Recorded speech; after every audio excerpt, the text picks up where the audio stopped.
Out mga kabrod! Kumusta tayo dyan mga kabrod?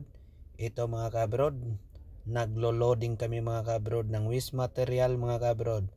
So, Terex 100 yan mga kabrod o 60-30 shovel mga kabrod. So, yan mga kabrod, yun yung trabaho namin dito. Naghahauling kami ng waste material. So, ayan mga kabrod, sa hindi nakakalam, ang production po namin ay kinukuha yan ay phosphate po. So yung phosphate na yan ay hinahakot namin. So yan mga kabrod, ganun lang kami sa panggabi mga kabrod, kasi yan duty namin yan panggabi mga kabrod.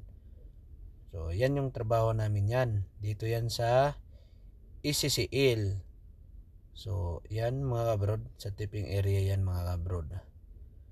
So yan mga kabrod, trabaho lang tayo ng maayos mga kabrod ha.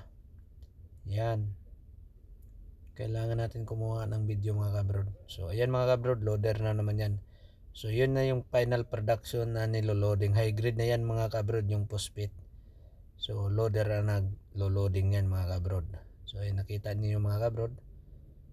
Ayan, simple lang. Yan talaga yung trabaho namin gabi-gabi. Pag yung